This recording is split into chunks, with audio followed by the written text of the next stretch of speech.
بھیڑ کہیں یہ وہ بھیڑ تو نہیں ہے،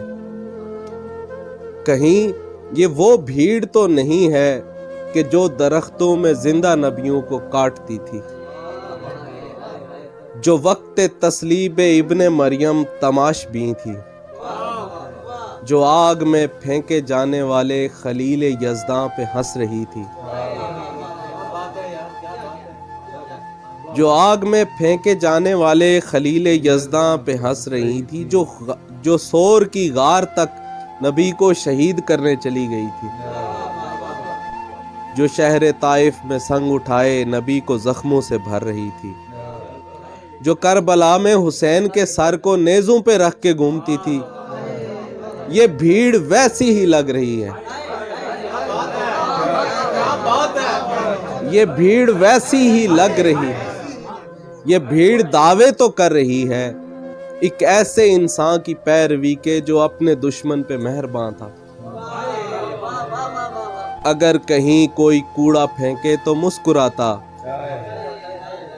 جو فتح پاتا تو شہر بھر کی سبھی خطائیں معاف کرتا۔ اگر خدا بھی کہے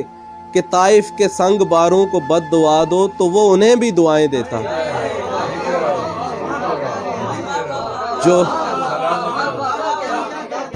اگر خدا بھی کہے کہ طائف کے سنگ باروں کو بد دعا دو تو وہ انہیں بھی دعائیں دیتا۔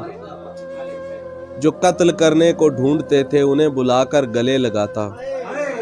یہ بھیڑ دعوے ہی کر رہی ہے، یہ بھیڑ لوگوں کو مارتی ہے،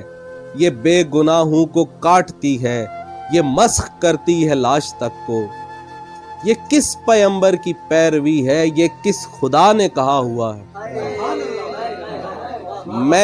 میں دیکھتا ہوں تو سوچتا ہوں، یہ بھیڑ جس میں ہزاروں ریپسٹ، لاکھوں راشی، کروڑوں جھوٹے چھپے ہوئے ہیں، کہیں یہ وہ بھیڑ تو نہیں ہے کہ جو درختوں میں زندہ نبیوں کو کاٹتی تھی۔